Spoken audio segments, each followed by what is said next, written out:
우리 지난주에 했던 부분 잠깐 한번 볼까요? 우리 지난주에 우리 노아 언약 같이 봤었죠.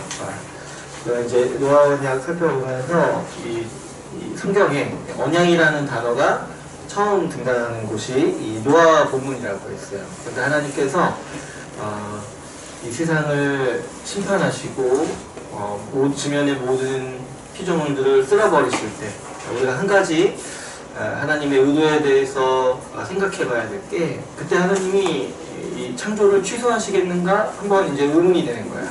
왜 그러냐니까 하나님이 모든 세상을 다 심판하시고 없애버리신 거죠. 그래서 이제 하나님이 창조를 그냥 취소하시고 그냥 지구 없애버리실 것이 아닌가 우리가 이제 의문을 가질 수 있다고 했어요. 그런데 하나님께서는 이제 노아를 통해서 어떻게 얘기하시냐니까 너와는 내 언약을 맺겠다고 했어요.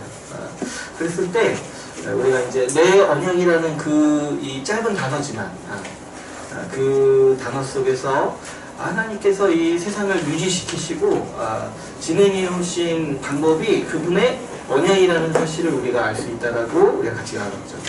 그래서 이제 우리가 내 언약이라는 말씀에 담긴 세 가지 의미에 대해서 우리가 같이 살펴봤어요. 첫 번째로는 이제 내 언약이라고 하셨으니까 이전에 이미 언약이 있었다는 얘기죠. 언약을 전제로 두고 얘기하신 거죠. 그럼 이전의 언약이 무엇인가 생각해 볼 때 하나님께서 이 노아에게 내 언약이라고 하시면서 말씀하시는 내용이 뭐냐니까 아담에게 하셨던 말씀이에요.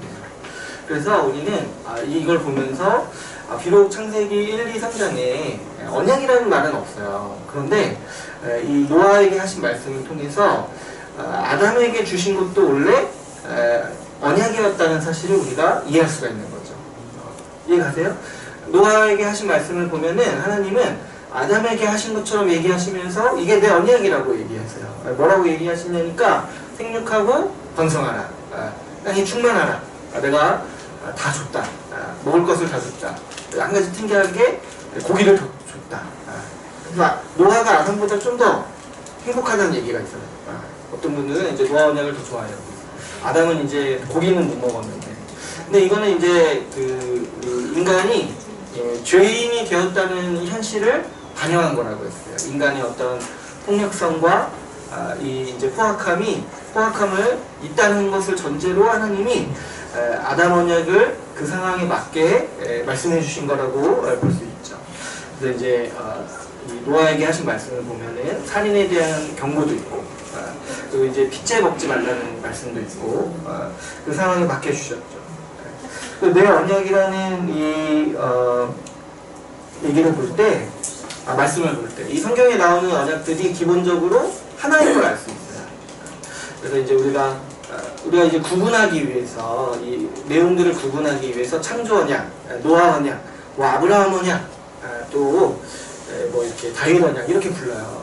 그런데 이제 우리가 이제 살펴보면서 어떤 작업을 해나갈 거냐니까 이 언약들이 다 이 한 언약에 합쳐져 있는 언약이라는 거예요. 아무리 우리가 눈에 이렇게 보이기에는, 읽기에는 좀 다양해 보이지만은 사실은 하나님은 내 언약을 통해서, 하나님의 언약을 통해서 이 세상을 만드시고 또 회복하시기 위해서 역사를 진행하셨다는 거를 살펴볼 거예요. 그래서 사실 아브라함 언약도 보면요, 이 창조 언약에서 나왔던 얘기들을 반복하시는 거예요. 그래서 우리가 이제 다음 주에 또 그 내용을 또 볼 건데, 어쨌든 이제 하나님께서 내 언약이라고 말씀하실 때 우리는 언약이 근본적으로 하나임을 알 수 있어요. 그래서 이제 성경이 약속의 책인 거예요. 이 성경을 우리가 볼 때 약속의 구약, 신약 이렇게 나눠져 있잖아요. 그래서 이제 하나님의 약속이 담긴 책이라고 우리가 성경을 이해할 수 있죠. 그리고 또 하나님께서 이 내 언약이라고 하셨을 때 마지막으로 이제 세 번째는 이제 하나님께서 언약의 의무를 지신다는 걸 알 수 있어요. 이게 무슨 말이냐니까, 원래 이제 언약은 제가 뭘 했어요? 약정이라고 했고 계약이라고 했어요. 근데 우리가 일반적으로 맺는 계약들은 양 당사자가 의무를 지는 계약이에요. 이거를 조금 이제 어려운 말로 제가 뭐라고 한다고 했죠? 그렇죠. 두 개의 쌍무, 두 개의 의무를 지닌 계약이라고 했어요. 근데 이제 대부분의 계약은 쌍무적인 계약이에요.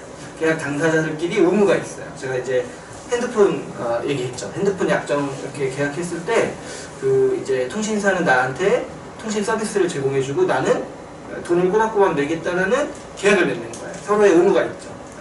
어떤 계약도 서로의 의무가 있어요. 근데 하나님께서는 이 언약을 이렇게 주실 때 너와 나의 언약이라고 얘기하신 게 아니에요. 뭐라고 얘기하셨냐니까 내 언약이라고 얘기하셨어요. 그럼 이건 바꿔 말하면 내가 너희에게 해줘야 될 의무사항인 거예요. 그래서 이제 하나님께서 내 언약이라고 말씀하실 때는 이게 큰 은혜라고 제가 말씀드렸죠. 하나님께서 우리를 향해 의무를 지시겠다라고 말하는 거예요. 그러니까 우리가 제가 예전에 한번 얘기했었는데 하나님이 우리에게 약속해 주셨다 이렇게 했을 때는 이것도 신뢰할 만해요. 근데 하나님께서 우리에게 주신 은혜를 나타내기는 좀 부족한 의미라고 했어요. 왜 그러냐니까 약속은 그냥 우리가 느끼기에 어때요? 그냥 약간 구속력이 없잖아요. 우리 뭐 이렇게 많이 하는 약속처럼 언제 한번 밥 먹자 이런 약속처럼 약간 조금 해도 되고 하면 좋지만은 안 해도 그렇게 큰 손해는 없는 그런 것처럼 받아들이죠. 근데 이제 하나님은 우리에게 약속을 주신 게 아니라 계약을 주셨다는 거예요. 내가 이렇게 하겠다. 내가 너희에게 이런 은혜를 베풀겠다라고 약속으로 뭐 이렇게 새끼손가락을 내미신 게 아니라 계약으로 도장을 찍으셨다는 거예요. 이해가세요? 그래서 이제 이게 왜 우리에게 은혜냐면은 하나님은 우리에게 그렇게 하실 의무가 없으세요. 우리를 향해서 요즘 우리가 생각하는 약정을 지시는 거예요. 내가 너희를 끌고 가겠다. 내가 너희를 영원히 2년도 아니고 3년도 아니고 영원히 내 백성으로 내 하나님 나라 백성으로 끌고 가겠다라고 내 의무로서 내가 이렇게 하겠다라고 우리에게 약속을 주신다는 거죠. 그래서 우리 창세기 1, 2, 3장 본문도 보면은 다 뭐예요? 하나님이 하시겠다는 거예요. 해주시고 주시겠다는 이야기죠. 그래서 우리는 이제 이 내 언약이라는 이 뜻에서 하나님이 우리에게 얼마까지 낮춰주시는가 우리가 알 수 있죠. 만약에 저한테 제가 이제 이렇게 제가 누구한테 밥을 사주겠다 이렇게 약속을 했어요. 그리고 그거를 그냥 이제 받아들이면은 뭐 괜찮죠. 근데 만약에 저한테 이러는 거예요. 못 읽겠으니까 각서를 써주세요 이러는 거예요. 밥을 하겠다는 각서를 나한테 쓰라는 거예요. 지장을 찍고. 그러면 어떻게 했어요? 이게 너무 좀 나를 좀 신뢰하지 못하는 거 아닌가. 근데 신뢰하지 못하니까 신뢰할 수 있도록 써달라는 거 아니에요. 그러니까 하나님께서 우리에게 계약을 해주셨다는 거는 우리가 그만큼 하나님을 신뢰하지 못한다는 것을 아시고 자기를 낮추시는 거예요. 사실 하나님께서는 우리가 계약을 맺으실 수 있는 분이 아니죠. 하나님은 창조주시고 우리는 피조물인데 우리를 계약관계로서 묶으신다는 거는 감히 상상도 할 수 없죠. 그래서 이제 우리가 이제 이 언약에 기본적으로 아주 하나님의 이 성육신하신 우리를 위해서 낮춰주시는 이 은혜가 있다는 거를 우리가 알 수 있다라고 우리가 이 노아 언약을 통해서 나눴어요. 그리고 이제 노아 언약 얘기할 때 우리가 무지개 얘기도 있죠. 하나님께서 이 세상을 보존하시겠다는 의미로 노아 언약을 우리에게 주신 거예요. 그랬을 때 우리가 이제 정말 하나님께서 이거를 계약으로 하신 거예요. 그랬을 때 우리가 붙들 수 있는 성경의 진리가 무엇이냐니까 이 세상은 보존된다는 거예요. 보존된다는 거예요. 만약에 이 세상이 없어진다거나 이 세상이 뭐 자연재해로 멸망한다거나 이렇게 받아들인다는 거는 이 하나님의 이 계약을 안 믿는 거예요. 약속을 안 믿는 것도 아니고 약속을 안 믿는 것도 사실 굉장히 불순한 건데 하나님이 직접 사인하신 그 계약을 안 믿는다고 하는 거예요. 그러니까 사실 이 신학 아래도 이 세대주의 신학이나 이런 거 보면은 이 지구가 없어진다는 얘기를 해요. 그래서 우리가 죽어서 나중에 다른 곳에 간다 이런 얘기들을 해요. 이런 얘기들이 얼마나 이 노아 언약을 무시하는 건가 우리가 이제 볼 수가 있죠. 하나님께서는 노아 언약을 통해서 이 세상을 심판으로 멸하지 않고 보존하시겠다. 그래서 우리에게 은혜를 베푸시겠다라고 약속하신 거예요. 거기에 대한 상징으로 무지개를 주셨죠. 그런데 사실 이제 무지개라고 번역을 한 거는 의역을 한 거예요. 원래 원문에는 뭐라고 되어 있냐니까 하늘에 활을 두셨다고 되어 있어요. 그러니까 이제 이게 이제 무지개라고 생각이 드니까 이제 우리가 이제 성경 번역하시는 분들이 이거를 이제 의역을 해서 무지개로 바꿔서 번역을 한 거예요. 근데 히브리어에는 이제 무지개라는 단어가 없다는 거예요. 활을 두셨다고 되어 있죠. 근데 그 활의 모양이 어떠냐니까 땅을 향해 있지 않고 하늘을 향해 있어요. 그래서 하나님께서 그 하나님의 그 진노와 심판을 거두시겠다라는 약속을 우리에게 주신 거죠. 그래서 우리는 이제 이 노아 언약을 통해서도 장차 하나님께서 예수 그리스도를 통해서 이 세상을 회복하실 거라는 약속을, 그 상징을 우리에게 주셨다는 걸 알 수 있어요. 그래서 사실 우리가 이제 무지개를 볼 때도 사실 예수 그리스도가 생각나는 거예요. 예수 그리스도. 그 활에 맞으신 분이 누구냐니까 예수 그리스도라는 거예요. 그래서 우리가 이제 이 노아 언약을 이제 간단히 살펴봤고, 창조 언약을 이제 본격적으로 보시면 3페이지를 한번 보시죠. 3페이지. 하나님께서 이 창조하셨을 때 창조하시고 복을 주신다고 했습니다.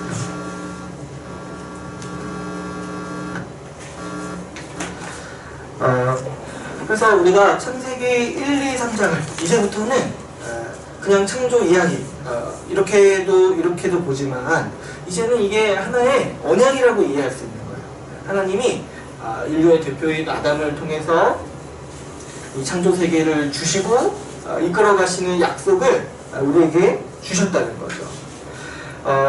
그래서 이 창조와 다스림, 이 하나님의 창조, 다스림 모두가 이 언약의 내용이라는 거 우리가 기억해야 합니다. 우리가 이제 지난 시간에 나눌 때 하나님께서 사람을 만드실 때 아주 영광스럽게 만드셨다고 했어요. 그래서 이제 하나님의 형상과 모양으로 창조하셨다고 했죠. 근데 이 형상과 모양이라는 이 의미는 하나님의 아들로서 창조되었다고 우리가 이해한다고 했어요. 그리고 그 당시에 이 고대시대, 성경이 쓰여졌을 고대시대에 신의 형상과 모양으로 태어난 이 사람은 왕이라고 했어요. 왕. 그래서 이제 어느 이제 비문에 보면은 왕을 표현할 때 어떤 신의 형상으로 태어났다, 이렇게 되어 있다고 했죠. 그러니까 하나님은 인간을 창조하셨을 때 하나님과 인간의 관계를 어떻게 규정하시느냐니까 하나님의 자녀로서 만드신 거예요.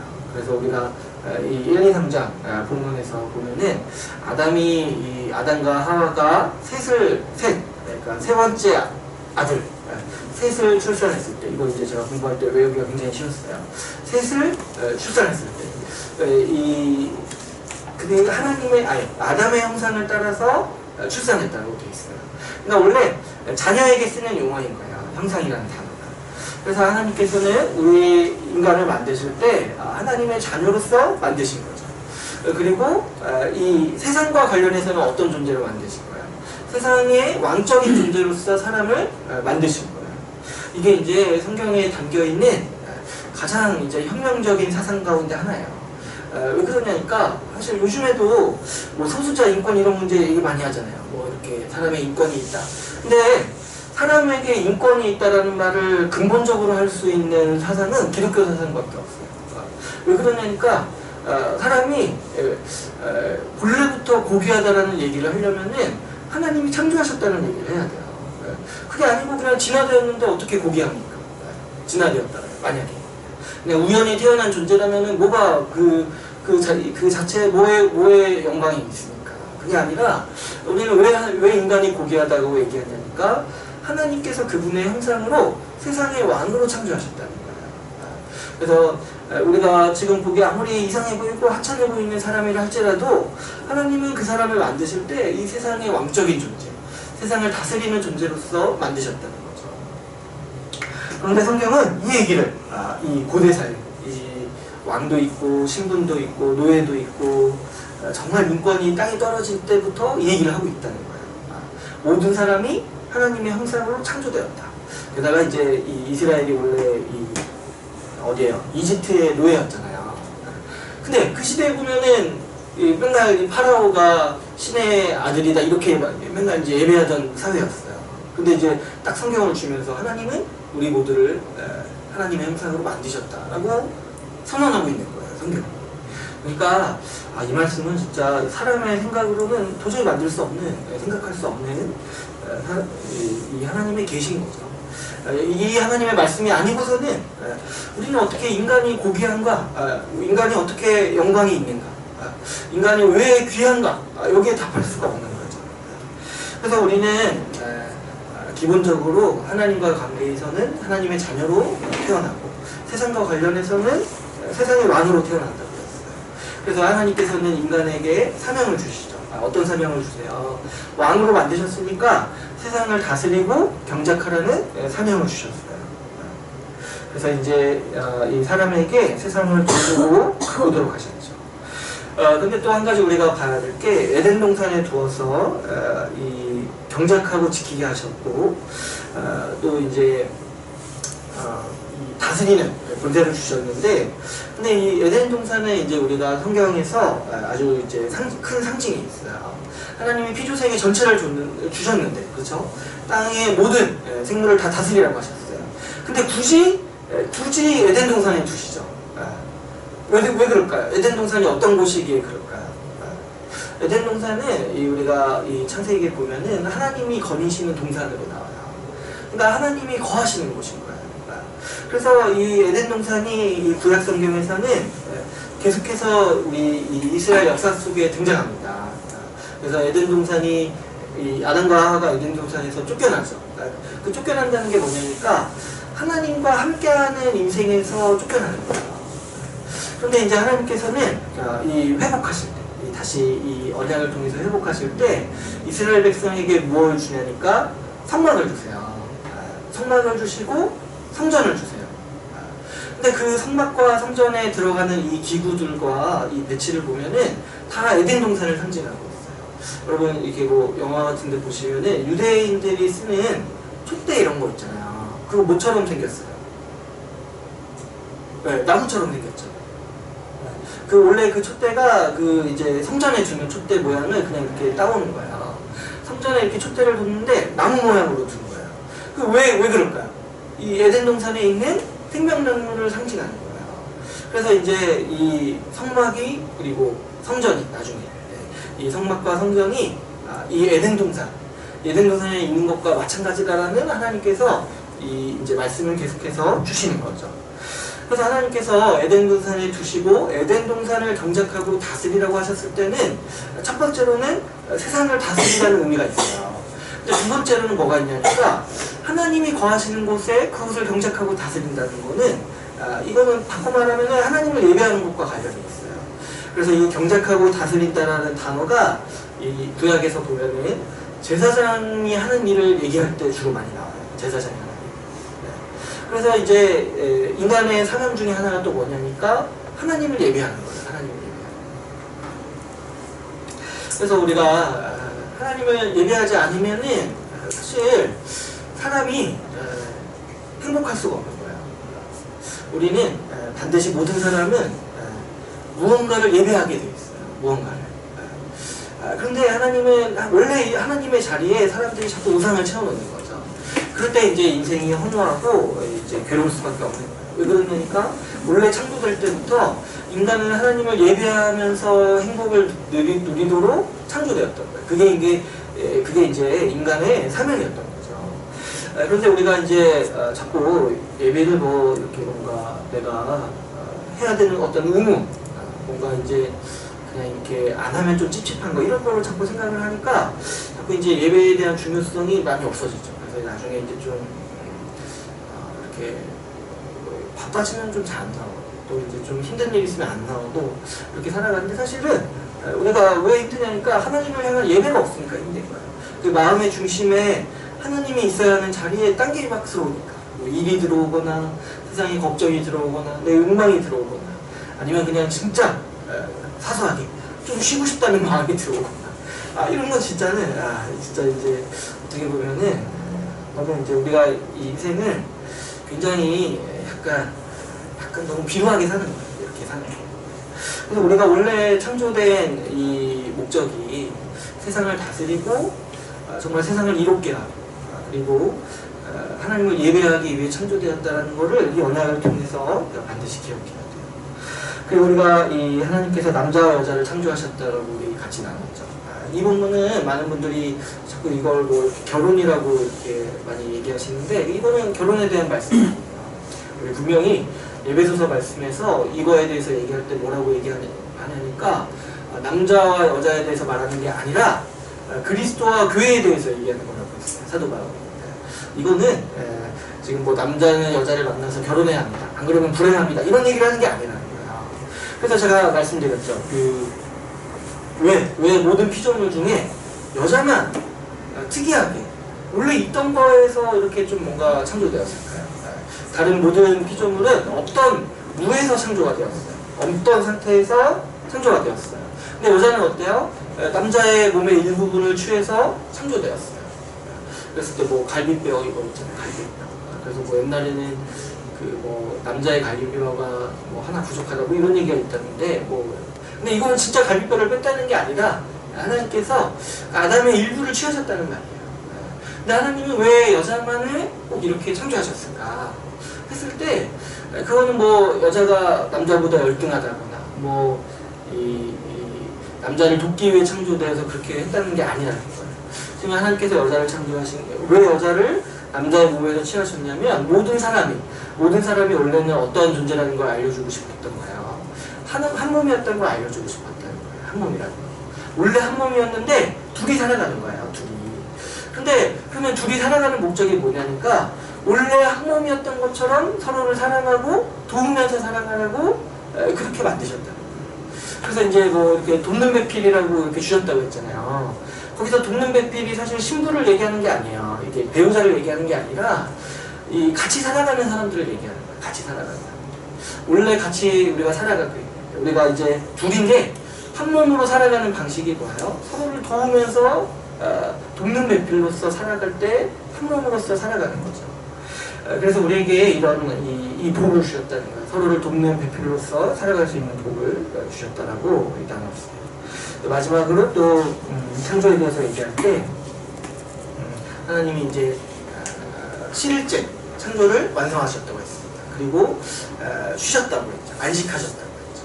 이 안식이 창조의 완성이라고 했어요. 창조의 절정은 하나님께서 사람을 만드신 일이지만 창조의 완성은 안식이라고 했어요.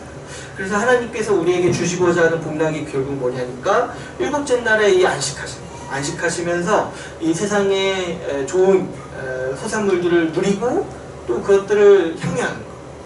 그래서 이 복을 하나님께서는 주시고자 하셨어요.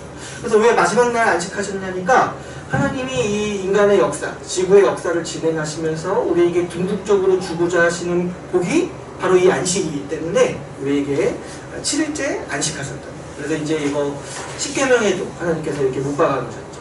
이 세상에 질서로서 못 박아놓으신 거예요. 이 안식을 향해서 살아가도록 모든 사람이. 그래서 얼마나 좋습니까? 우리가 이제 주말을 위해서 살아가요. 얼마나 좋습니까? 사실 이제 저는 이제 주말이 조금 이제 바쁜 날이긴 하지만 어쨌든.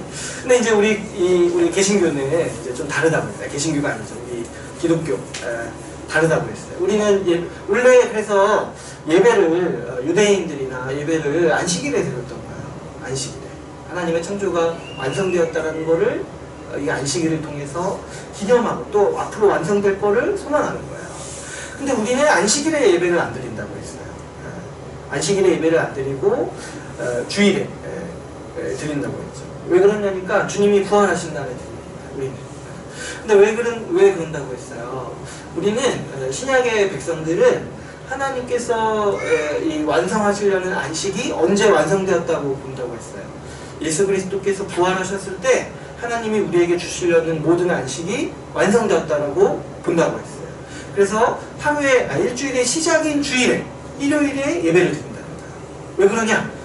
주일, 처음을 드림으로써 나머지 날들이 다 안식일이라는 거를 우리가 상징적으로 예배를 드리는 거예요.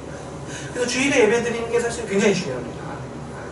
예배 드리고 한 주를 시작하는 거예요. 사실 이제 한 주가 좀 안식일 같지는 않지만 지금은 아직 이제 주님 오실 때를 기다리는 시기라서 그렇지만 근데 근본적으로 우리에게 안식이 있다는 거.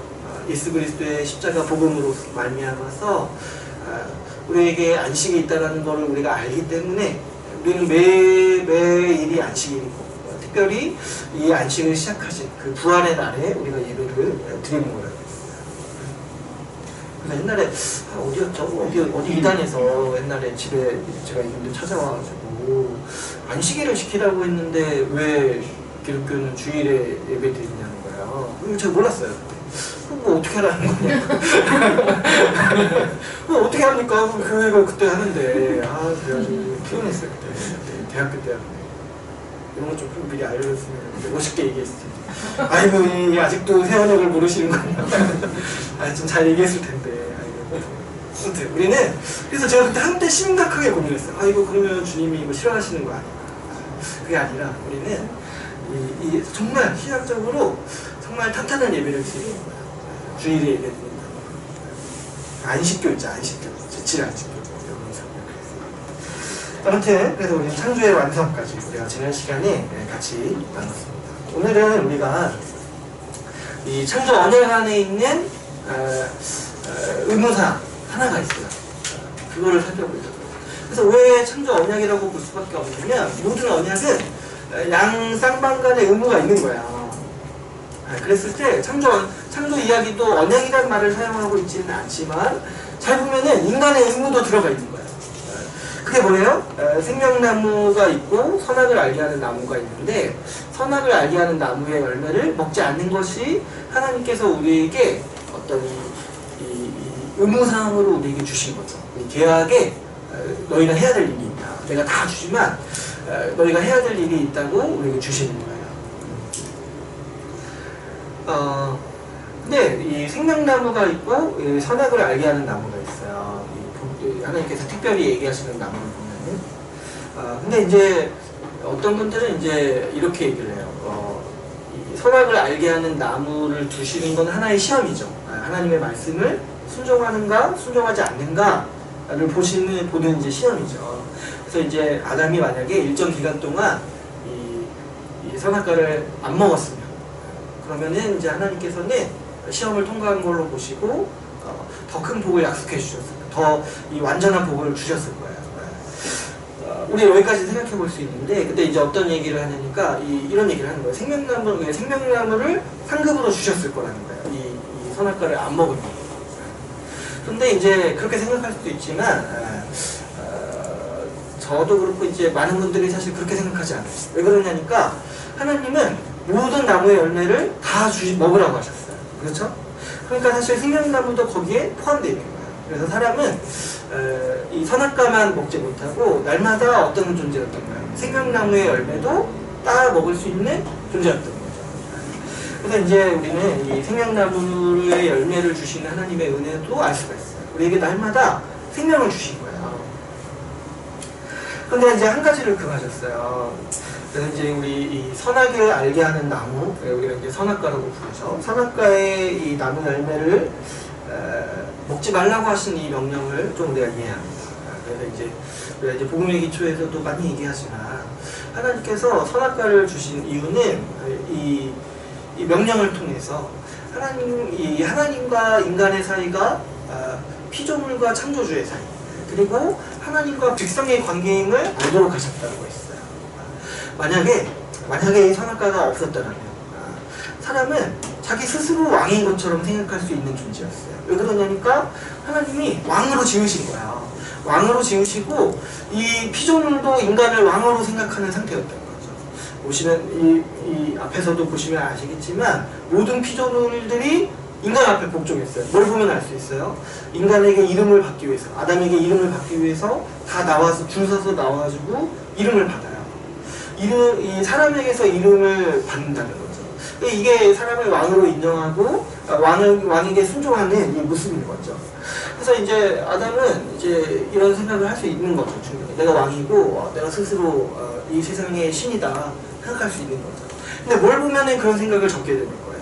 이 선악과를 보고 하나님께서 먹지 말라 하셨고 먹으면 죽으라고 하셨다 이 명령을 생각할 때 지금 내가 왕이 아니라 하나님이 나에게 이 왕권을 주셨다는 것을 기억할 수 있는 거예요. 그래서 사실 이 선악과도 하나의 예배의 도구가 될 수 있는 거예요. 내가 이 선악과를 보면서 하나님이 계시고 하나님이 나에게 이 모든 공명을 주셨고 내가 하나님의 백성이고 하나님의 말씀에 순종해야 되는 사람임을 우리가 이제 이 선악과를 보면서 아는 거라고 했어요. 그런데 이 선악과가 뭔지 좀 더 우리가 생각을 해보면 우리는 이제 선악과의 열매에 뭔가 어떤 신비한 힘이 있을 수 있다고 생각할 수도 있어요. 그걸 먹으면 뱀도 그렇게 얘기를 하잖아요. 그걸 먹으면 뭔가 눈이 밝아지고 굉장히 뭔가 영양분이 풍부한 것처럼 얘기를 하죠. 굉장히 좋은 거다. 마치 우리 뭐 이렇게 뭐 산삼 설명하듯이 먹으면 영원히 오래 살 거다. 이렇게 얘기하는 거잖아요. 근데 이제 사실 그 하나님께서 이 나무에 대해서 얘기하실 때 어떻게 말씀하시냐면 선악을 알게 하는 나무라고 했어요. 그럼 우리가 이걸 생각해 볼 때 그럼 이걸 먹어서 선악을 알게 되는 건가 생각해 볼 수 있어요. 그러면 여러분 한번 생각해 보시죠. 하나님이 우리가 선악을 아는 게 나쁜 걸까요? 좀 하나님이 원하지 않는 걸까요? 선악을 아는 게 좋은 걸까요? 아니면 나쁜 걸까요? 선과 악을 아는 게. 그렇죠? 우리에게 필요한 일이에요. 선악을 아는 게. 그러니까 하나님께서는 우리가 선악을 알게 하시고 싶으신 거예요. 그 방법으로 뭘 주셨냐니까 선악을 알게 하는 나무를 주셨다는 거예요. 그러면 우리가 어떻게 선과 악을 구별할 수 있어요? 이 선악과를 먹지 말라는 하나님의 말씀에 순종하는 게 선이고 그 말씀을 넘어가는 게 악이라는 거야. 그래서 하나님은 이 금령, 나무를 먹지 말라는 이 말씀, 이 선악과를 통해서 우리에게 선과 악이 무엇인지를 알려주시는 거예요. 이해가시죠? 그래서 우리는 이 선악을 알게 하는 나무를 통해서 인간이 어떤 존재인지도 좀 생각을 할 수가 있어요. 여러분, 사람은 기본적으로 선과 악을 자기가 구분할 수가 없는 존재라는 거야. 하나님께서 선과 악이 무엇인지 우리에게 알려주셔야만 우리가 선과 악을 구분할 수 있다는 거죠. 여러분, 우리가 아기들도 보시면 선과 악을 구별을 못해요. 그죠? 우리의 자연 상태에서는 선과 악을 구별을 못해요. 근데 어떻게 선과 악을 아니까 누가 알려줘야지 아는 거예요. 그런데 이제 뭔가 어렸을 때부터 또 나쁜 거 이렇게 배우면은 그 구별을 잘 못하는 거예요. 그게 너무 익숙하니까.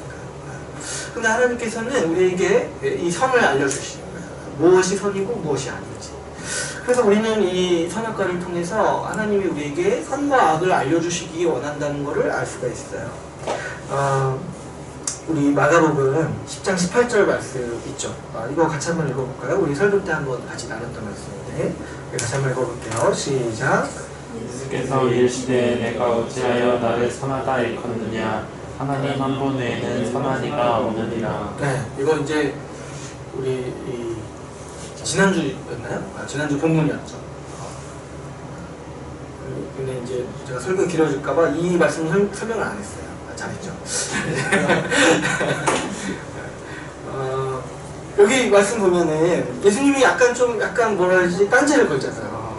이 부자 청년이 예수님을 향해 올 때 뭐라고 불렀냐면은 선한 분이시여, 선한 이시여라고 불렀어요.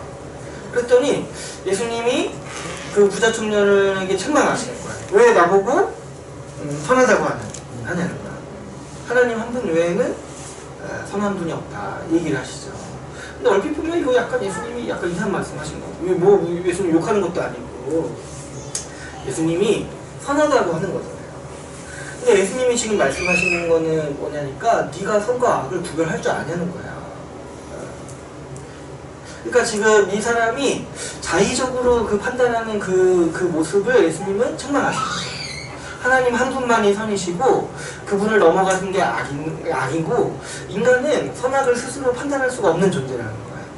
근데 예수님은 그래서 하나님 한 분만이 선한 분이시다. 사람 스스로는 선과 악을 구별할 수가 없다. 이 말씀을 이 부자 청년에게 하시는 거예요.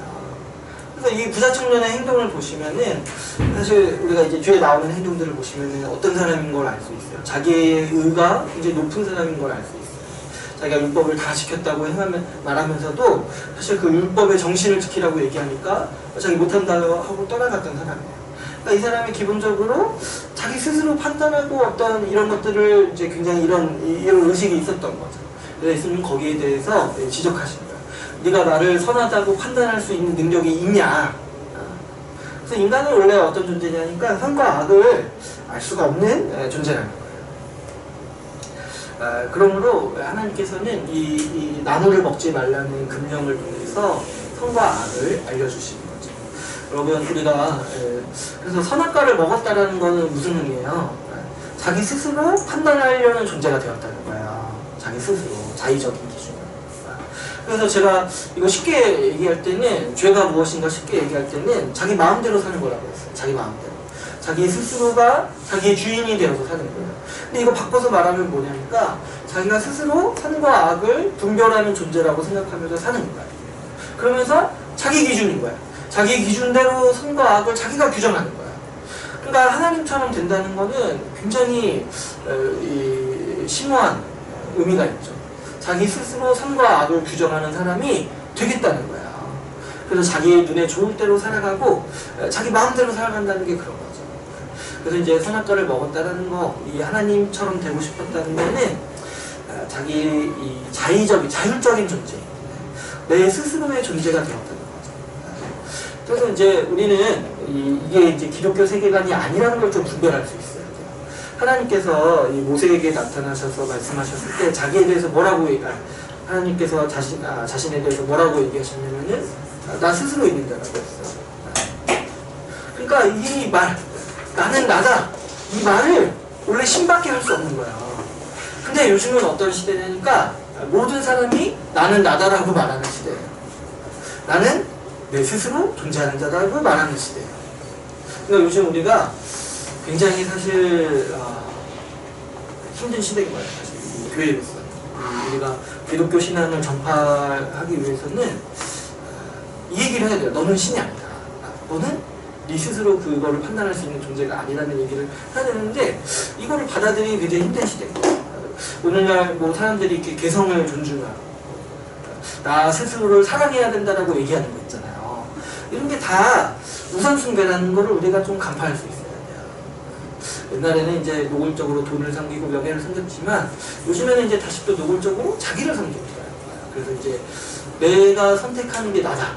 제가 한번 얘기했죠. 뭐 이렇게 영화나 이렇게 문학 작품에서 자꾸 이렇게 주인공이 어떻게 성장하니까 내가 스스로 내 길을 개척하는 거야. 내가 뭐 마음먹은 대로 나는 될 수 있어. 뭐 이런 거 CF에도 많이 나오죠. 네 스스로가 너가 되는 거야. 이런 게 이제 우리에게 자유를 준다고 생각하는 거예요. 근데 이 자유라는 게 결국에는 하나님을 떠난 자유인 거죠. 하나님을 떠나서 내가 내 스스로 나를 규정하는 거예요. 그래서 뭐 부모도 없고 뭐 이렇게 없어요. 다른 사람 중요하지 않아요. 내가 나를 어떻게 생각하느냐가 내가 된다는 거예요. 그러니까 이게 어떻게 보면 조금 멋있어 보여요. 그렇지 않아요? 좀 이렇게 뭔가 있어 보이잖아요. 근데 사실은 아주 근저는 좀 이상한데 역시 깊은 이 바탕에 있는 하나님을 향한 적대심이 있는 거야. 하나님을 향한 적대심. 신이 나를 규정할 수 없다. 부모도 나를 규정할 수 없다. 내 스스로 내가 될 거다. 그러니까 사실 선악과를 계속 먹는 거야. 자기 스스로. 아무튼 그래서 이제 우리가 이제 선악과의 의미를 살펴봤습니다. 그래서 이제 이 인간이 이 언약을 떠남으로써 이 심판을 받았죠. 하나님께서는 사단을 심판하십니다. 그래서 이제 사단을 심판하신 것, 남자와 여자를 심판하시는 이야기가 나오죠. 사단의 심판을 보면은 몇 가지 이제 있어요. 이야기들이 모든 짐승보다 더욱 저주를 받아서 배로 다니고 살아있는 동안 흙을 먹는다라고. 그리고 이제 그 뒤에 나오는 얘기가 이제 좀 더 직접적이죠. 내가 너로 여자와 원수가 되기요. 원수가 되는 게 지금 여자와도 원수가 되고 또 누구랑도 원수가 되냐면 내 후손도 여자의 후손과 원수가 되게 한다는 거죠. 그리고 또 뭐가 등장하니까 여자의 후손은 내 머리를 상하게 할 것이다. 이런 심판을 주시죠. 이렇게 보시면은 여기 이 본문에서는 사단이 이제 뱀으로 나오니까 평생 이제 뭐 배로 다니고 살아있는 동안 흙을 먹는다고 이렇게 말씀하시잖아요. 그래서 이제 뭐 이렇게 뱀이 지금 뭐 기어다니지 않냐 그 결과 이런 얘기 할 수도 있고 있지만 저 예전에 보니까 뭐 다리 있는 뱀도 있다고 하더라고요. 다리가 있어가지고 다리로 다니는 뱀도 있다고 그러는데 근데 이거는 이제 실제 뭐 뱀이 그런 존재가 됐다 이런 얘기를 하는 게 아니라 이 흙을 먹는다는 게 뭐야? 이 패배한다는 거야. 이 머리가 땅에 박혀서 밟힌다는 거야. 왜 흙을 먹고 다니냐니까 땅에 머리가 있으니까 누구한테 밟혀요 지금? 여자의 후손에게 머리가 밟히는 거죠.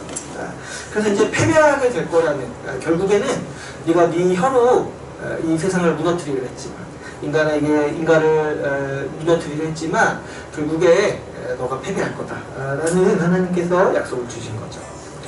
사단은 이 여자와도 원수가 되고 여자의 후손과도 원수가 되고, 또 특정한 그를 얘기하죠. 여기서 그와도 원수가 된다는 거예요. 여기 보시면 마지막에 그의 발꿈치를 상하게 할 거라는 거죠. 그러니까 이 지금 인류와도 적대가 되고, 이 원수가 되고, 특별히 누가 지금 중요한 거예요? 지금 그 한 사람과 원수가 될 거다. 그래서 우리가 이제 이 말씀을 예수 그리스도로 이해를 하죠. 예수 그리스도가 사단의 발꿈치를 상하게 한다. 그리고 그의 그래서 이제 사단과 이제 원수가 되고, 그리고 이제 또 여기 보면 여자의 후손과도 원수가 된다고 했어요. 여자의 후손. 여자의 후손이면은 이제 여기서는 이제 복수인데, 이 여자의 후손들과도 이제 복수가 된다. 근데 이거는 어떤 의미냐면은 이 그리스도 안에 있는 신자에게도 원수가 된다는 거예요. 그래서 우리 이 유명한 성경 구절 중에 하나가 로마서 16장 19절. 뭐죠? 우리 그 찬양 있잖아요. 로마서 16장 19절. 그 부분 말고 그 후렴 부분. 그 다음. 그 다음에. 20절. 전화. 흑기 사단을 거기 그 다음에 너무 중요한데? 그 다음을 얘기하려고 하는 거야. 다음이 기억이 안 나. 평강의 주님 속히 사단을 물질을 너희 바라래. 그 말씀이 지금 뭐를 인용하는 말씀이라는 거 아시겠어요? 여기 창세기 3장 15절. 거기서 보면은 사단을 짓밟는 사람이 예수님이 아니에요. 누구예요? 너희라는 거예요. 너희. 그러니까 그리스도가 사단을 짓밟으시고, 그 안에 있는 그리스도 안에 있는 신자들도 사단을 짓밟을 거라는 거예요. 그 약속이 이제 그리스도로 말미암아서 성취되었다는 것을 우리가 보게 되는 거죠. 그리고 이 이제 좀 남자 여자를 심판하시는 하나님 이 부분도 우리가 좀 간단히 살펴보도록 하겠습니다. 보시면 사실 이거 보기에 기초해서 많이 나누니까 몇 가지만 좀 얘기를 하자면. 근데 보면은 사실 제가 최근에도 보니까 여자에게도 벌을 주시고 남자에게도 벌을 주시죠. 근데 그게 사실 인류 모두에게 주시는 벌이지 이 여자에게만 해당되는 벌은 아니라는 거를 좀 이해할 수가 있어요. 여기 보시면 이 여자에게 임신하는 고통을 주시죠. 물론 이거는 여자에게 주시는 아주 고통이라고 할 수가 있어요. 근데 이 수고하고 자식을 낳는 고통 있잖아요. 이거는 단순히 이 출산의 고통을 얘기하는 게 아니에요. 출산과 양육의 고통을 얘기하는 거예요. 근데 이제 여러분 출산과 양육을 여자만 고통스러워하는 게 아니라 같이 키우는 남자도 고통스럽죠. 근데 우리 산 증인들이 있죠. 근데 왜 고통스럽을까요? 하면은 이 죄 때문에 그런 거예요. 죄 때문에. 이게 물론 이제 출산도 고대에서는 굉장한 고통이었고 이 사망률의 많은 퍼센테이지를 차지했다고 해요. 그런데 이제 우리가 또 간과하지 말아야 할 거는 양육하는 과정도 고통스럽다는 거예요. 왜 그러냐니까 이게 문제가 간단하지가 않습니다. 우리도 죄인의 성정을 가지고 있으면서 정말 생 죄인을 양육해야 돼요. 생 죄인을. 그러니까 이 죄인과 죄인이 만나서 누가 이길지를 맨날 겨루는 거예요. 부모 자녀 간의 사이가. 그러니까 이게 얼마나 어렵습니까? 그래서 이 아담과 하와를 보면은 얼마나 괴로웠을지 그 둘 낳았는데 한 명이 죽이잖아요. 이 형제끼리 싸워서. 그게 얼마나 고통스럽습니까? 자녀 둘 낳았는데 둘이 싸워서 한 명 죽였네. 얼마나 고통스럽습니까? 그래서 그 한 명도 결국 쫓겨납니다. 그러니까 그게 우리 삶에서 계속 반복된다. 우리 나중에 우리 애들이 우리 속을 썩이는 거 있잖아요. 다 아담 때부터. 이 죄의 결과인 거예요, 죄의 결과. 근데 여러분 이제 제가 보면 요즘에 이 사람을 교육하는 교육 이론이 이런 걸 생각을 안 해요. 그 학생을 죄인이라고 생각 안 해요. 이 인권을 가지고 태어난 사람이라고 생각해요. 그러다 보니까 이렇게 뭔가 혼내질 않아요. 뭔가 이렇게 훈육을 안 하고 이 질서, 이 제도 안에서 권위를 배우지 않게 해요. 권위 안에 있으면 이 인권을 해야 한다라고 자꾸 보니까 자꾸 이제 좀 어렵게 만드는 거죠. 그러다 보니까 좀 너무 이것도 우리가 교회로서 이런 이제 흐름이 우리와 다르다는 걸 좀 인식해야 돼요. 우리는 뭘 믿냐니까 사람이 죄인으로 태어나는 걸 믿어요. 근데 이제 사실 세상의 교육 이론들은 이런 걸 안 믿죠. 사람이 죄인으로 태어난 걸 안 믿고 그래서 이제 말로 잘하면은 다 해결이 될 수 있다라고 이제 자꾸 생각을 하는 거예요.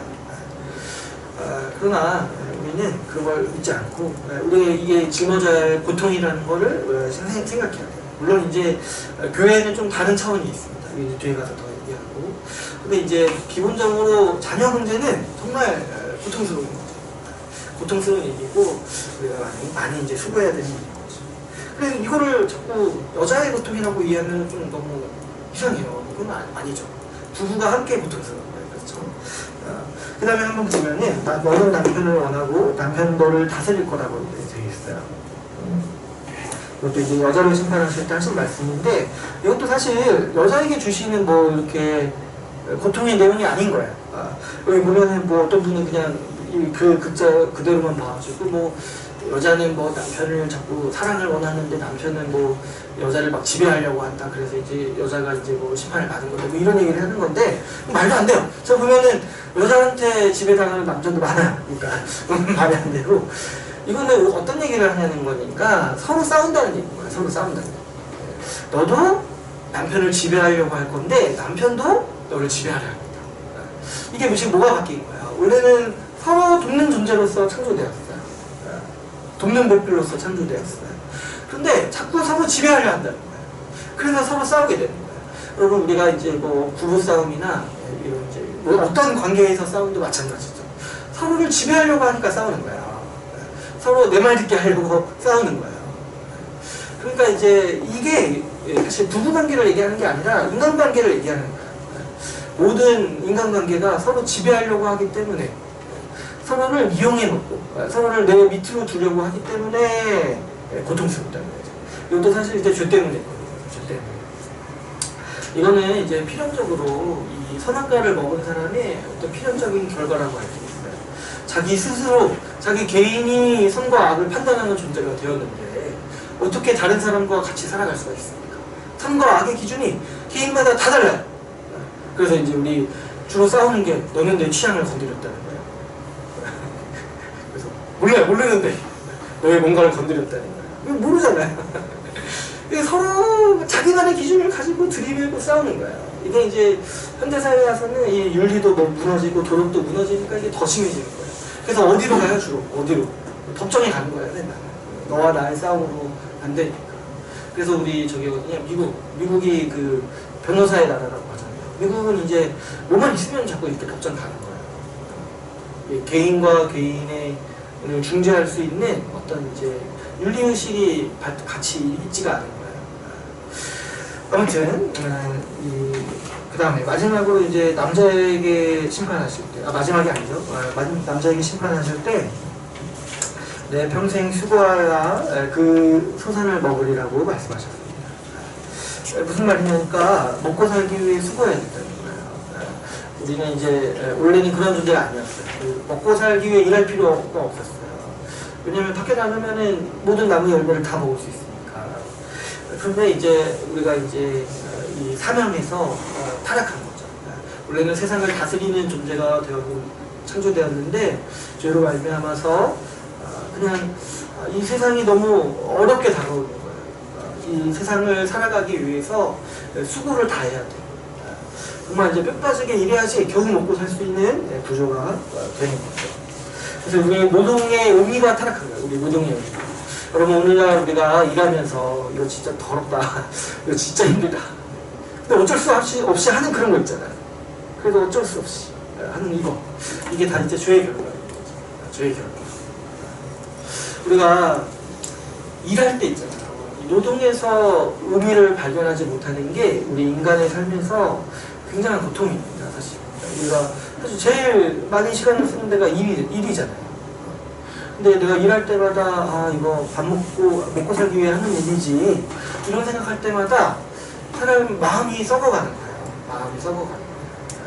이게 이제 우리 죄인의 창상인 거 우리가 좀 인식할 필요가 있죠. 네, 마지막으로 보시면 너는 흑인이 흙으로 돌아갈 것이라고 말씀하셨어요. 이게 이제 인간의 영광이 땅이 떨어진다는 모습, 땅이 떨어지는 모습을 우리에게 보여주는 거죠. 땅을 다스리는 존재로 창조되었는데 땅에 속한 존재. 그래서 땅에 겨우 빌어서 먹고 사는 존재로 바뀐 거죠. 그러니까 이게 사람이 자기 스스로 영광스러운 존재, 자기 스스로 자기가 자기 자신을 결정할 수 있는 존재가 되고자 했을 때 얼마나 비참한 존재로 전락하는지 우리가 볼 수가 있어요. 여러분 우리는 좀 다 이제 이 현대 물결에 살고 있다 보니까 자꾸 어떻게 생각하려니까 뭐에 복종하고 뭐 이렇게 하나님께 예배하고 하나님께 순종하면서 살아가는 삶보다 자유롭게 살아가는 삶이 뭔가 더 멋있다고 생각해요. 더 영광스럽고 더 세련되다고 생각해요.